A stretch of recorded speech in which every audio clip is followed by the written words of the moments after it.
পর এক জমিতে থাবা, বাদ যাচ্ছে না সরকারি জমিও। পূর্ত দপ্তরের জমি বেআইনিভাবে দখল করে নির্মাণের অভিযোগ পঞ্চায়েত প্রধানের বিরুদ্ধে। বৃহস্পতিবার অনলাইনে অভিযোগ দায়ের বাগদা পঞ্চায়েত সমিতির বিরোধী দলনেতা সৌরভ গোয়ালের।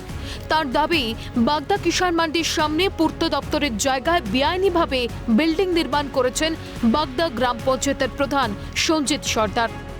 সরকারি জমি দখল করে তৃণমূল কংগ্রেসের প্রধান বাগদার সঞ্জিত সর্দার বড় বড় বিল্ডিং তৈরি করছে। তৃণমূল কংগ্রেসের বড় বড় লিডাররা সরকারি জমি দখল করে বড় বড় বিল্ডিং তৈরি করছে।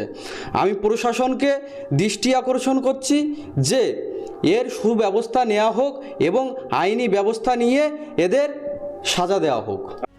অভিযোগ অস্বীকার করে বাগদা গ্রাম পঞ্চায়েতের প্রধান সঞ্জিত সর্দারের দাবি, বেকার যুবকরা রুটি রুচির জন্য দোকান নির্মাণ করেছেন, এতে কোনো হাত নেই তার। কয়েকশো দোকান আছে, কয়েকশো বেকার ছিল যারা কর্ম করে খাচ্ছেন পিডব্লিউডির উপরে। ওখানে আমি মাত্র যাতায়াত করি, কারণ জনসংখ্যা আমি ওদের সঙ্গে করি, এটাই। ওখানে আমার কোনো দোকান নেই। ওখানে কয়েকশো বেকার ছিলাম, একটা ইউনিয়নও আছে সেখানে। এখানে আমার নামে যদি জমি থাকে, আমার নামে যদি কোনো কাগজপত্র থাকে, তাহলে আমি পদত্যাগ করে দেবো আমি।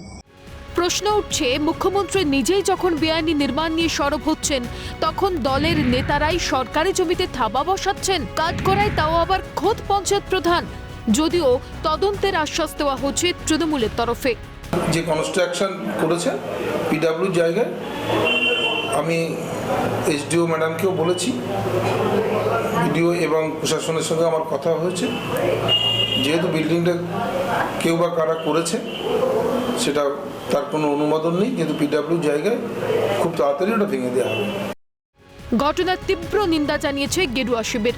সরকারি যত জমি আছে বিক্রি করে খাচ্ছে, ঘর তুলে দোকান করে বিক্রি করছে, তুলে খাচ্ছে, একাধিকবার বলেছে। তৃণমূলের নেতারাও ওখানে স্বীকার করে গেছে, আপনাদের যদি মনে থাকে নারায়ণ গোস্বামী এসে বলেছে। তেমন নদী বিক্রি করে খাচ্ছে পরিতোষ শাহ। তাহলে মুদ্রার এপিট আর ওপিট দুপিটি সমান। যেমন সঞ্জীব সর্দার তেমন পরিতোষ শাহ, দুজন মিলে পাল্লা দিয়ে সরকারি জমি ভোগ দখল করে খাচ্ছে এবং বিক্রি করে খাচ্ছে। এই ঘটনায় শুক্রবার বাগদা বাজারে রাস্তা অবরোধ করে বিজেপি। প্রায় আধ ঘন্টা অবরোধ চলার পর পুলিশের আশ্বাসে অবরোধ উঠে যায়। তবে বেআইনি নির্মাণ না ভাঙা হলে আগামী দিনেও আন্দোলন চলবে বলেই হুঁশিয়ারি গেরুয়া শিবিরের। বাগদা বাই ইলেকশনের সময় বড় বড় নেতারা এসে তৃণমূলের নেতারা ডায়লগ মেরে গেছেন যে সরকারি জমি বেদখল করতে হবে, না হলে আমরা দুদিনের মধ্যে ব্যবস্থা নেব।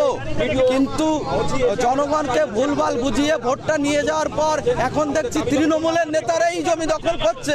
তো এর বিরুদ্ধে আমাদের প্রতিবাদ আরো তীব্র থেকে তীব্রতর হবে যদি প্রশাসন কোনো ব্যবস্থা না নেয়। দিকে দিকে শাসক দলের নেতাদের বিরুদ্ধে জমি দখলের অভিযোগ। তবে কি দলের সুপ্রিমোর কথায় ডোন্ট কেয়ার মনোভাব কর্মীদেরই? জ্যোতির্ময় চক্রবর্তীর রিপোর্ট, ক্যালকাটা নিউজ।